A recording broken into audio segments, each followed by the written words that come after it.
Hello student, this is Chiranjit Mallick and आज हम लोग लाइफ प्रोसेस के नेक्स्ट लेक्चर को शुरुआत करते हैं। ठीक है, तो लास्ट लेक्चर में हम लोगों ने पढ़ लिया था कि जो यूनिसेलुलर ऑर्गेनिज्म है उनके बॉडी में ज़्यादा कॉम्प्लेक्सिटी क्यों नहीं है, ये हम लोगों ने लास्ट लेक्चर में पढ़ लिया था। और जो मल्टी सेलुलर ऑर्गेनिज्म है उन्हें इतने ज़्यादा ऑर्गन सिस्टम की ज़रूरत क्यों पड़ी। जैसे ह्यूमन, हम लोग मल्टी सेलुलर ऑर्गेनिज्म है, तो हम लोगों को आखिर इतनी ज़्यादा ऑर्गन सिस्टम की ज़रूरत क्यों पड़ी। ठीक है, अलग डाइजेस्टिव सिस्टम है, रेस्पिरेटरी सिस्टम है और कार्डियोवास्कुलर सिस्टम है। सो इस तरीके से बहुत सारे ऑर्गन सिस्टम है हम लोगों के बॉडी में। लेकिन जितना ज़्यादा हम लोग नीचे चलते हैं, मतलब जितना बॉडी का कॉम्प्लेक्सिटी कम होते जाता है ना, सेल्स कम होते जाते हैं, वैसे वैसे हम लोग देखते हैं कि किसी भी जानवर के बॉडी में जो ऑर्गन सिस्टम का लेवल है वो घटता जाता है ना, ऑर्गन सिस्टम कम होते जाते हैं। ठीक, वो पुअरली डेवलप हो जाते हैं ऑर्गन सिस्टम। तो ऐसा क्यों होता है आखिर? तो देखो, नेचर जो है सबको ज़रूरत के हिसाब से सब कुछ दिया हुआ है ना, जिसको जितना ज़रूरत है, जितने नीड है, उसको उतना ही मिलता है। ठीक, तो देखो यूनिसेलुलर ऑर्गेनिज्म में ऑर्गन सिस्टम का कोई काम ही नहीं है। यूनिसेलुलर ऑर्गेनिज्म में क्या होता है कि वो तो एक सेल का बना हुआ है और उसका पूरा सेल ही एनवायरनमेंट के कांटेक्ट में है। ठीक है ना, तो उसको आखिर चाहिए क्या? फूड चाहिए, है ना, अपने एनर्जी का नीड को पूरा करने के लिए फूड चाहिए, ऑक्सीजन चाहिए। तो वो एक सेल का है और उसका पूरा सेल एनवायरनमेंट के डायरेक्ट कांटेक्ट में है, तो उससे आसानी से मिल जाएगा।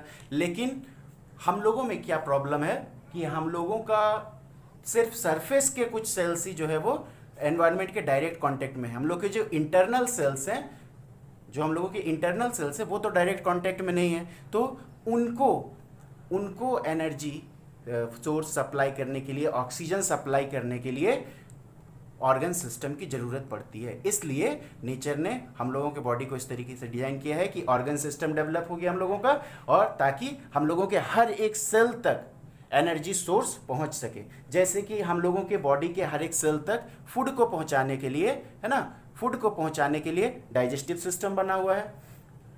अब क्या है कि डाइजेस्टिव सिस्टम बन गया, फूड पहुंच गया, लेकिन उस फूड को ऑक्सीडाइज करने के लिए ना, क्योंकि उस फूड का ब्रेक डाउन करेंगे तब जाके एनर्जी बनेगा, तो उसको ब्रेक डाउन करने के लिए कौन सा रिएक्शन काम आता था? Oxidation reduction. ऑक्सीडेशन रिडक्शन के लिए ऑक्सीजन का जरूरत है, तो उस ऑक्सीजन को सप्लाई करने के लिए, हम लोगों का क्या है बॉडी में? रेस्पिरेटरी सिस्टम डेवलप हुआ। अब रेस्पिरेटरी सिस्टम भी जाकर कहां पर खत्म हो जाता है? लंग्स तक खत्म हो जाता है। लेकिन लंग्स के बाद भी और भी सेल्स बच गए, उन सब तक ऑक्सीजन पहुंचाने के लिए और एक ऑर्गन सिस्टम का जरूरत पड़ा। तब हम लोगों के बॉडी में क्या डेवलप हो गया? ब्लड सर्कुलेटरी सिस्टम डेवलप हो गया। और ये ब्लड क्या करता है? पूरे बॉडी के हर एक सेल तक ऑक्सीजन को पहुंचा देता है और फूड को भी पहुंचा देता है। ठीक है, चलो ये भी पहुंच गया, सारा कुछ हर एक सेल तक पहुंच गया। लेकिन हर एक सेल तक पहुंचने के बाद भी एनर्जी, जब भी कोई काम होता है ना, कोई भी काम ले लो, जैसे कि हम लोग का कॉमनली ले लो, हम लोग के घर में जो खाना बनता है या फिर कपड़ा धोते हैं हम लोग, तो उसमें भी वेस्ट प्रोडक्ट तो बनता ही है ना। या फिर गाड़ी चलता है ना, तो गाड़ी चलता है, उसमें भी धुआं बनता है, वेस्ट प्रोडक्ट है ना। तो हर काम में कुछ ना कुछ वेस्ट प्रोडक्ट बनता ही है। तो हम लोगों में भी जो एनर्जी प्रोडक्शन हो रहा है, तो उसमें भी वेस्ट प्रोडक्ट बन रहा है। उस वेस्ट प्रोडक्ट के एलिमिनेशन के लिए और एक ऑर्गन सिस्टम का जरूरत पड़ा, जिसे हम लोग एक्सक्रीटरी सिस्टम कहते हैं। ठीक है, तो यहां तक बात क्लियर थी। अब हम लोग आगे बढ़ते हैं लाइफ प्रोसेस के नेक्स्ट में, कि हम लोगों के बॉडी में जो डाइजेस्टिव सिस्टम डेवलप हुआ उसके बारे में थोड़ा डिटेल से जानते हैं। डाइजेस्टिव सिस्टम क्यों डेवलप हुआ? न्यूट्रिशन देने के लिए ना। अब न्यूट्रिशन क्या है? सो देखो, nutrition is the process through which the food और energy source is consumed to fulfil the need of energy. हम लोगों के बॉडी के हर एक सेल को एनर्जी के नीड को पूरा करने के लिए जो फूड चाहिए, उस फूड को सप्लाई करने के प्रोसेस को हम लोग न्यूट्रिशन कहते हैं। और न्यूट्रिशन को पूरा करने के लिए कौन सा ऑर्गन सिस्टम काम आएगा? Digestive system. ठीक है, तो उस डाइजेस्टिव सिस्टम के बारे में हम लोग पढ़ेंगे, पहले देखते हैं। सो टाइप्स ऑफ न्यूट्रिशन देखेंगे हम लोग। न्यूट्रिशन का भी अलग अलग टाइप होता है। हर ऑर्गेनिज्म में न्यूट्रिशन का जो तरीका है वो अलग अलग होता है ना। जैसे कि दो मेन टाइप कौन कौन से हैं? ऑटोट्रॉफिक और हेटेरोट्रॉफिक। ऑटोट्रॉफिक होते हैं प्लांट्स में और हेटेरोट्रॉफिक होते हैं बाकी सब जानवर में, ठीक है। ऑटोट्रॉफिक न्यूट्रिशन सिर्फ प्लांट्स में, और कुछ बैक्टीरिया भी ऑटोट्रॉफिक न्यूट्रिशन शो करते हैं, ठीक है। सो types of nutrition, autotrophic and heterotrophic, ये मेनली दो टाइप हैं न्यूट्रिशन के। अब ऑटोट्रॉफिक क्या होता है? ऑटोट्रॉफिक न्यूट्रिशन किसको कहते हैं? जिसमें सिंपल मॉलिक्यूल्स को कन्वर्ट किया जाता है कॉम्प्लेक्स मॉलिक्यूल्स में, ठीक है। देखो कैसे होता है। फोटोसिंथेसिस के बारे में तो हम लोग जानते ही हैं, और ये उसका फेमस केमिकल रिएक्शन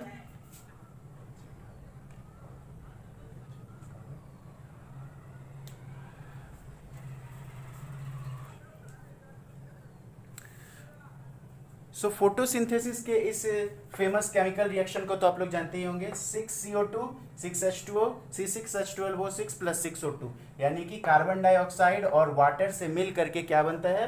कार्बोहाइड्रेट और ऑक्सीजन बनता है, ठीक है। कार्बन डाइऑक्साइड और वाटर से मिलकर कार्बोहाइड्रेट और ऑक्सीजन बन रहा है, ठीक है।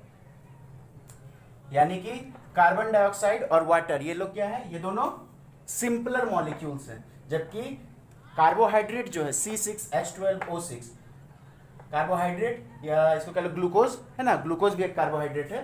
तो ग्लूकोज जो है क्या आता है? एक देखो बहुत बड़ा हेवी मॉलिक्यूल है ना, C6H12O6, इसमें सिर्फ कार्बन डाइऑक्साइड CO2 और H2O, छोटा छोटा मॉलिक्यूल्स था, उन दोनों को मिला करके एक बड़ा मॉलिक्यूल बनाया।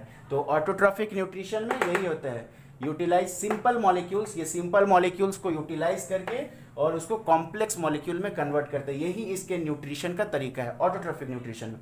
जबकि हेटेरोट्रॉफिक न्यूट्रिशन में क्या होता है कि ये कॉम्प्लेक्स मॉलिक्यूल्स को कंज्यूम करता है। कॉम्प्लेक्स मॉलिक्यूल मतलब ये ग्लूकोज को लेगा, हम लोग अपने बॉडी में ग्लूकोज को लेते हैं और ग्लूकोज कन्वर्ट करके हम लोग उसको सिंपलर मॉलिक्यूल में तोड़ देते हैं हम लोग का बॉडी, ठीक है ना। कैसे करते हैं हम लोग का?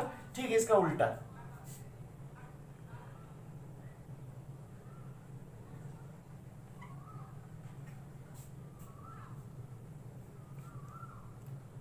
ठीक है,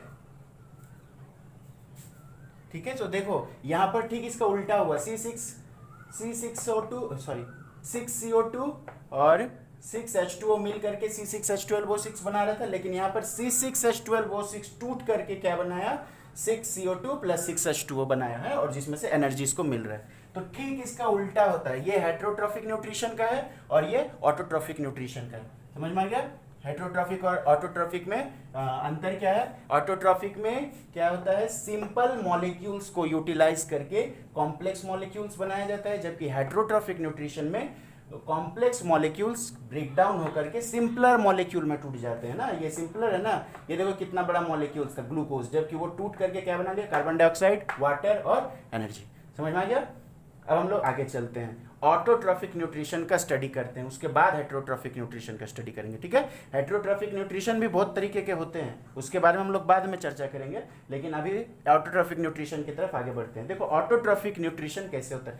हम लोगों को तो ऑटोट्रॉफिक न्यूट्रिशन सिर्फ प्लांट्स में होता है और कुछ बैक्टीरिया, तो प्लांट्स के बारे में हम लोग पढ़ते हैं ना। प्लांट्स के बारे में हम लोग प्रीवियस क्लास में पढ़ चुके हैं, क्लास 9th में इसके बारे में, क्लोरोप्लास्ट के बारे में, है ना। क्लोरोप्लास्ट क्या होता है? एक डबल मेम्ब्रेन बाउंड स्ट्रक्चर होता है सेल के अंदर, डबल मेम्ब्रेन बाउंड स्ट्रक्चर होता है सेल के अंदर क्लोरोप्लास्ट। देखो यहाँ डबल मेम्ब्रेन है, 1 2, ठीक है। और इसमें क्या होता है? ग्रेना होते हैं ना, देखो ग्रेना 1 2 3 4 5, इस तरीके से बहुत सारे ग्रेना होते हैं। ग्रेना देखो ये क्या होता है कि जैसे एक के ऊपर एक सिक्का रख करके हम लोग ये बनाते हैं, स्टॉक बनाते हैं, तो उसी तरह सिक्कों का एक स्टॉक है, ठीक है।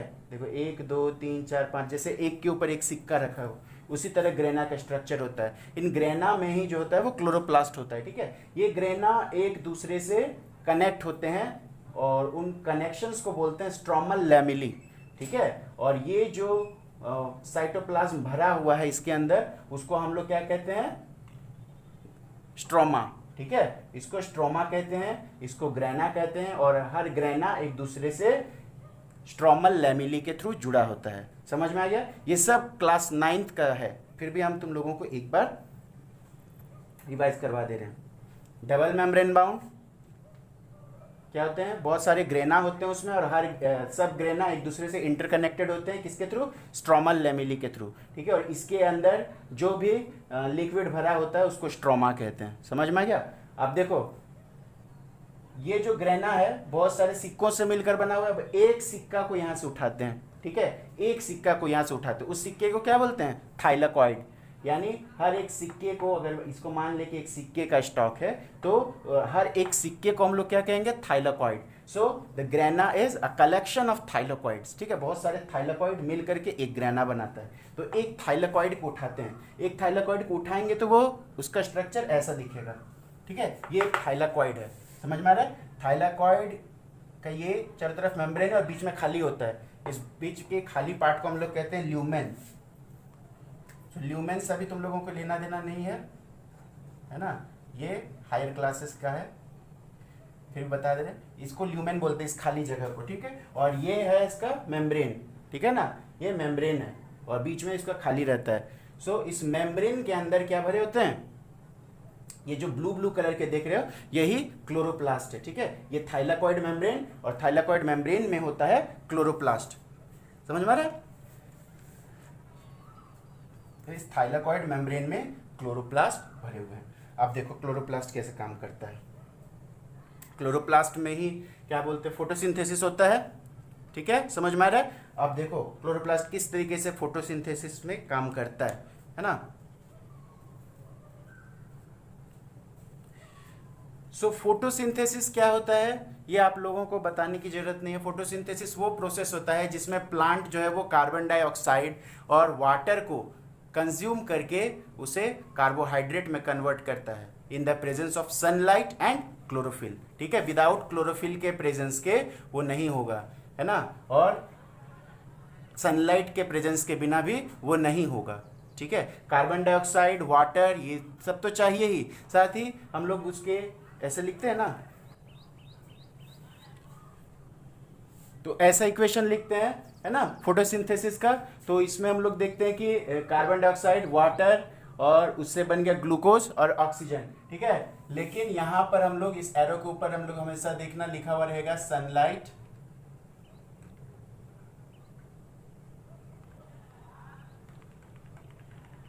और यहां पर क्लोरोफिल।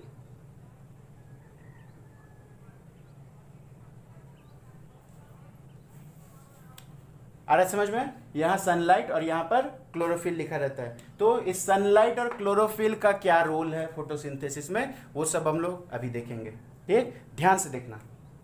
तो फोटोसिंथेसिस जो होते हैं वो 2 स्टेप्स में होते हैं, ठीक है। देखो 2 स्टेप्स कौन कौन से फोटोसिंथेसिस के?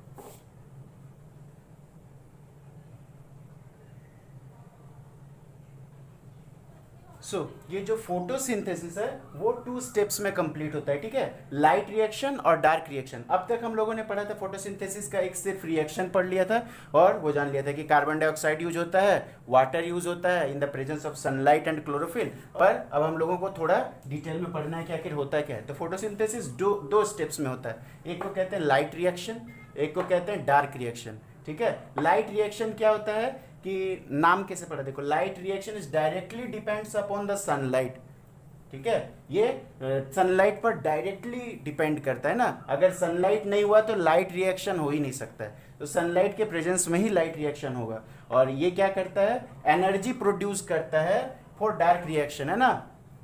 डार्क रिएक्शन के लिए जो एनर्जी चाहिए वो ये प्रोड्यूस करता है लाइट रिएक्शन, हाँ, किसके फॉर्म में? एटीपी और NADPH2 के फॉर्म में, ठीक है। एटीपी का नाम तो पहले सुने होंगे, है ना, एडिनोसिन ट्रायोसफॉस्फेट, है ना।